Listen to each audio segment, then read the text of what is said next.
Kwa majina naitwa Madam Elisiana Boniface, nafundisha shule ya msingi Rugu, shule ambayo inapatikana kata ya Rugu. Leo ilikuwa ni siku ya kukutana katika mashindano ya bonanza, ambapo tulikutana walimu wote wa kata ya Rugu pamoja na watumishi mbalimbali. Katika bonanza hilo palikuwepo na michezo mbalimbali. Mimi nilibahatika kushiriki katika mchezo wa kukimbiza kuku, ambapo nimejitahidi kukimbiza kuku na kumkamata vizuri. Asante. Kwa majina naitwa Madam Nazifa Ali Msumi, natokea mkoa wa Pwani, lakini kwa sasa nafanya kazi kwenye halmashauri ya Karagwe, shule ya msingi Rugu, kata ya Rugu. Kiukweli nimeshiriki michezo yote kwenye kukimbiza kuku, kula epo pamoja na kukimbia na yai, lakini mchezo nilioshinda ni kula epo na niloshika nafasi ya pili ni kukimbia na yai. Kwenye kuku sikufanikiwa kushinda. Mimi kwa majina naitwa Eric Kitale, nawakilisha timu ya watumishi kata ya Rugu. Leo tulikuwa na bonanza la watumishi, ambapo tunawashirikisha wanafunzi wetu hapa ambao tunawafundisha. Kidogo linaamsha. Unajua watumishi muda mwingi walio wengi huwa wafanye mazoezi, kwa hiyo ili sehemu ya kufanya mazoezi na kupunguza vitambi na kupunguza mafuta na kuongeza umri wa kuishi.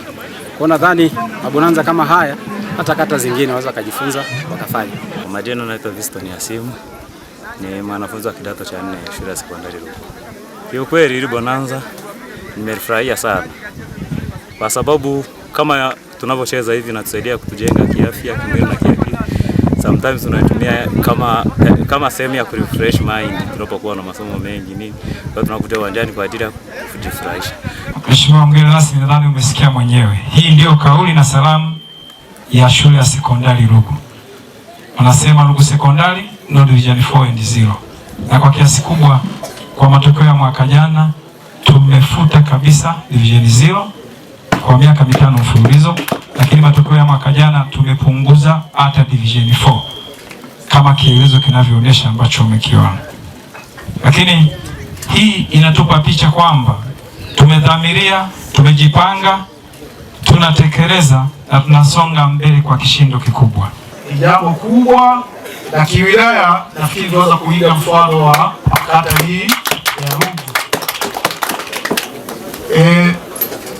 Ndugu wageni waalikwa, nimesikia hotuba aliyesoma afisa elimu kata, ambayo kwa kiasi kikubwa inaonyesha maendeleo ya elimu ndani ya kata ya Rugu yanasonga mbele.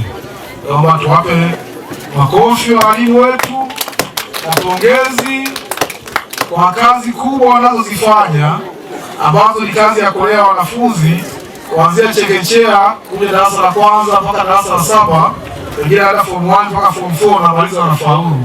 Kwa kweli ni kazi kubwa ambayo tunastahili kujipongeza wote ambao tumeshiriki katika kuhakikisha mambo hayo yanaenda vizuri. Kwanza walimu, lakini wazazi na viongozi na jamii nzima, wote tumeshirikiana kuhakikisha kwamba elimu ndani ya kata ya Rugu inapanda.